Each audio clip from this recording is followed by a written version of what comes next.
The other day I was talking to someone, and I said the words phenomenological and ontological. And I stopped for a moment and thought, where did that come from? When did I learn those words? I certainly didn't use those types of words when I was in high school. Instead, in high school, I used words like sweet, cool, and wicked. And so, have I just become a giant nerd?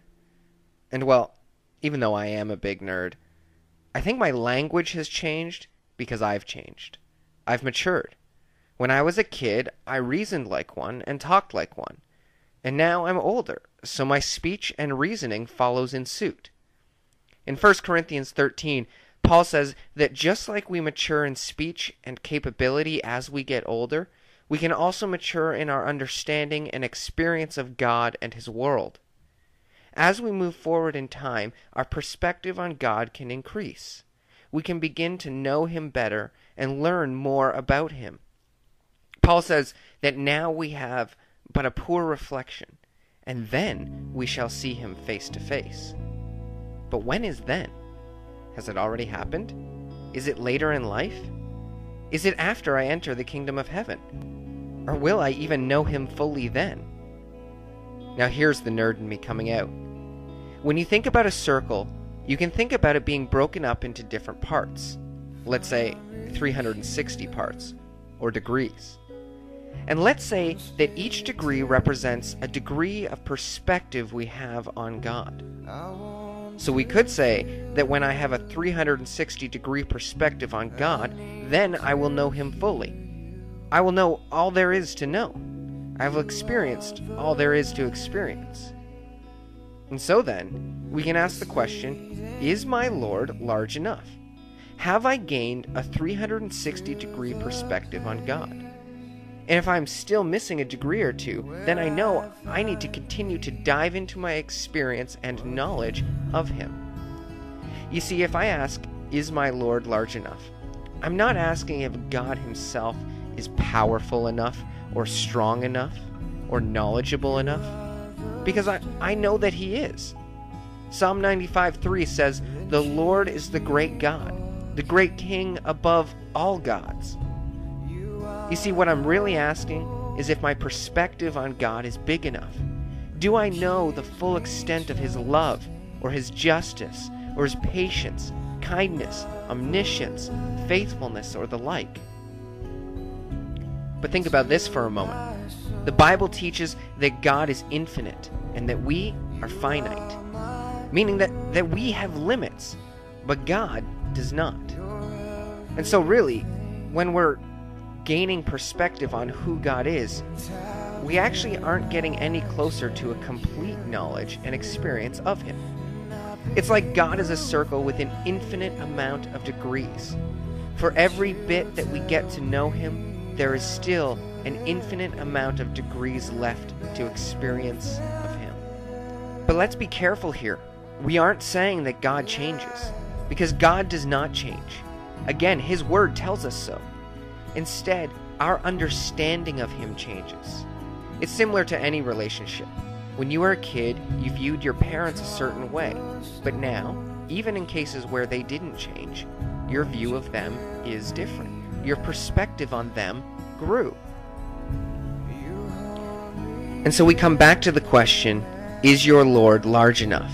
And you know, I think it would be a great shame if you said yes.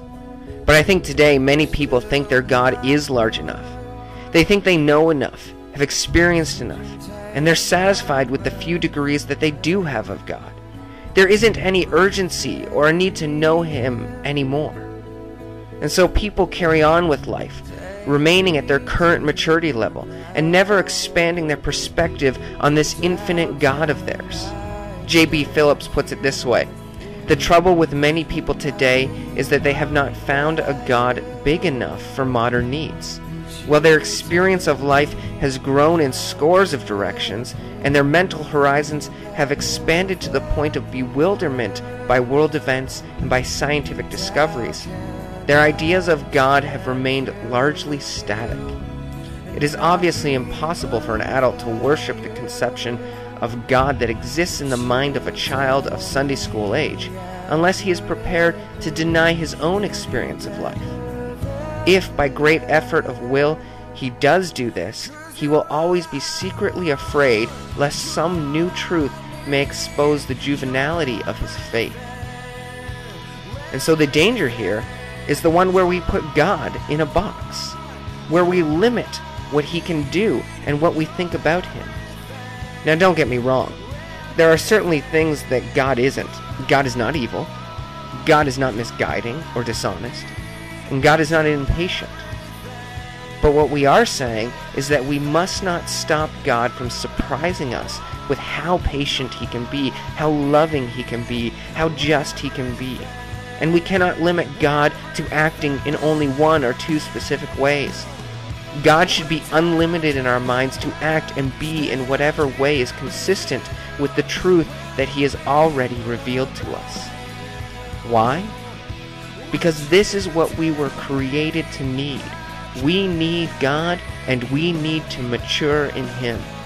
Just like a child needs to grow up, we need to continue to mature in our faith. If we don't mature, we will become stagnant and die. Some Christians even theorize that even in heaven, when we will know God fully, in the sense that we will have a perfect relationship with him, we will still not know him in his complete infiniteness. Instead, we will spend eternity examining our view of his perfect characteristics. And just think for a moment about how unfortunate it would be to limit God. Take Job's friends, for example. Each of them considered themselves godly men, and they are condemning Job based on their limited perspectives on God. But at the end of the book of Job, God speaks. And when God speaks, he reveals a plan that was bigger than all of their perspectives. We must all be ready for this type of surprise and begin the process of uncovering God's characteristics 1 degree at a time, forever and ever.